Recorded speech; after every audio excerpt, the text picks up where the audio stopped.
বন্ধুরা থাম্বনেল এবং টাইটেল দেখে যদি ভিডিওটা ওপেন করে থাকেন অবশ্যই ভিডিওটা সম্পূর্ণ দেখবেন।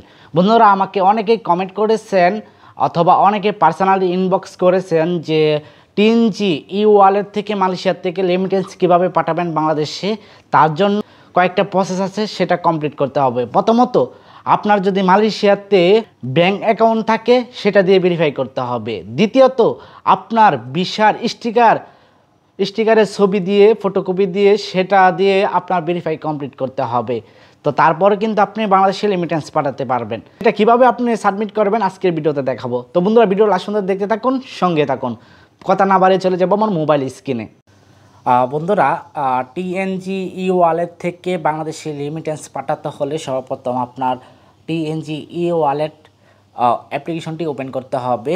সো আপনারা যদি টিএনজি ওয়ালেটের ভিসা কার্ড এবং টিএনজি কার্ড পাসপোর্ট ভেরিফাই করে থাকেন তাহলে তো কোনো ব্যাপার না।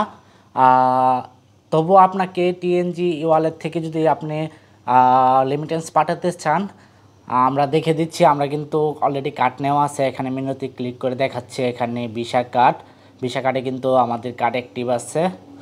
তো এখান থেকে আমরা এখন ভেরিফাই আরেকবার করতে হবে। প্রথম অপশন, আপনার যদি মালয়েশিয়া যে কোনো ব্যাংকে Islami bank, Maybank, Hong Leong bank, others কোনো ব্যাংকের অ্যাকাউন্ট থাকে সেই ক্ষেত্রে সেই অ্যাকাউন্ট নাম্বার এবং ব্যাংকের নাম দিয়ে আপনি ভেরিফাই করতে পারবেন। সো আমি দুটো অপশনে দেখিয়ে দিব। আমি সর্বপ্রথম আপনাদেরকে যেটা দেখিয়ে দিব সেটা হলো আপনার মালয়েশিয়াতে ব্যাংকে যাদের অ্যাকাউন্ট আছে সেই ব্যাংকের অ্যাকাউন্ট নাম্বার এবং আপনার নাম দিয়ে কীভাবে ভেরিফাই করবেন ব্যাংকের নাম দিয়ে, তো সেটা দেখাবো। এবং পরবর্তীতে আপনি পাসপোর্টের ভিসা দিয়ে কীভাবে ভেরিফাই করবেন সেটাও দেখিয়ে দেব। বন্ধুরা সর্বপ্রথম আপনাকে যেটা করতে হবে রেমিটেন্সে ক্লিক করবেন। আমি আবার প্রথমতে দিচ্ছি। সর্বপ্রথম আপনার নিচের দিকে চলে যাবেন, এখান থেকে রেমিটেন্সে ক্লিক করবেন। রেমিটেন্সে ক্লিক করার পর আপনার সামনে এমন একটি ইন্টারফেস চলে আসবে। তো বন্ধুরা এখানে সেন্ড নাও অপশনে ক্লিক করবেন। সেন্ড নাও অপশন থেকে ক্লিক করে এখানে টিকমার্ক এগ্রিমেন্ট করে দিবেন, এগ্রিমেন্টে ক্লিক করে দিবেন। এগ্রিমেন্টে ক্লিক করার পর আপনার সামনে এমন একটি ইন্টারফেস চলে আসবে। তো এখানে আমরা বাংলাদেশ সিলেক্ট করব। অলরেডি বাংলাদেশ দেখাচ্ছে। বাংলাদেশ সিলেক্ট করার পর ব্যাঙ্ক অ্যাকাউন্ট সিলেক্ট করব। এখান থেকে আমরা প্রথম 20 রিঙ্গিত দিয়ে ট্রাই করলাম। ট্রাই করার পর এখান দেখাচ্ছে এরর দেখাচ্ছে মিনিমাম 50 রিঙ্গিত দিতে হবে। তো আমরা 50 রিঙ্গিত দিয়ে পরবর্তীতে নেক্সটে ক্লিক করলাম, কন্টিনিউতে ক্লিক করলাম। কন্টিনিউতে ক্লিক করার পর বন্ধুরা আমাদের সামনে নতুন আরেকটি ইন্টারফেস দেখাবে। এমন একটি ইন্টারফেস চলে আসবে। এখানে আমার নাম দেখাচ্ছে উপরে, ব্যাঙ্ক নেম সিলেক্ট করতে হবে।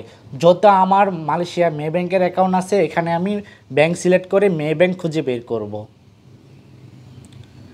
মে ব্যাংক খুঁজে বের করার পর নিচে অ্যাকাউন্ট নাম্বারে আমার মে ব্যাংকের অ্যাকাউন্ট নাম্বারটি দিয়ে দিব, এটা দিয়ে আমি ভেরিফাই করব। আর যারা পাসপোর্টের ভিসা দিয়ে ভেরিফাই করবেন, যাদের ব্যাঙ্ক অ্যাকাউন্ট মালয়েশিয়ার নাই তাদেরকে পাসপোর্ট দিয়ে কীভাবে ভেরিফাই করবেন সেটাও দেখে দিব। ভিডিও লাস্ট পর্যন্ত দেখতে থাকুন। তা আমার ব্যাংকের নাম দিলাম এবং আমার ব্যাঙ্ক অ্যাকাউন্টটা দিলাম। আমার যে মালয়েশিয়া ব্যাঙ্ক অ্যাকাউন্ট আছে টিএনজি ই ওয়ালেটে তারা এটা ভেরিফাই কমপ্লিট করবে। সো তাহলে আমারটা ভেরিফাই হয়ে যাবে, ভিসা দিয়ে ভেরিফাই করতে হবে না। যাদের মালয়েশিয়া ব্যাঙ্ক অ্যাকাউন্ট নাই তারা কিন্তু ভিসার ফটোকপি মোবাইল দিয়ে ছবি তুলে সেটা সাবমিট করে ভেরিফাই করে নিতে পারবেন রেমিটেন্স পাঠানোর জন্য। তো আমার এখানে অ্যাকাউন্ট নাম্বারটি দেওয়া কমপ্লিট। তো আমরা এখানে এগ্রিমেন্টে ক্লিক করে নেক্সটে ক্লিক করব।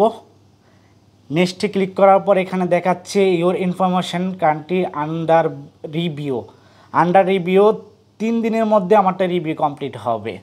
তো বন্ধুরা এখন যারা ভিসা দিয়ে সাবমিট করবেন এখানে সাবমিট ইওর ওয়ার্কার ভিসা নাও এটাতে ক্লিক করবেন।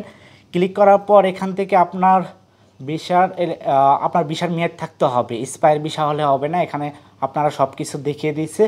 এখানে যে আপডেট ডকুমেন্ট এটাতে ক্লিক করলে আপনারা কিন্তু আপনার গ্যালারি থেকে সাবমিট করতে পারবেন। আপনাদের ভিসা ছবি তুলে তারপর সাবমিট করবেন। স্পষ্ট ক্লিয়ার কাটে একটা ছবি দিবেন অবশ্যই। তো আমরা আপলোডে অ্যালাউ করে দিব ক্যামেরা। অ্যালাউ করার পর আমরা অ্যালবামে চলে যাব। এখান থেকে আমরা গ্যালারিটা সিলেক্ট করে দিয়ে আমরা কিন্তু এখান থেকে ভিসা সাবমিট করতে পারবো।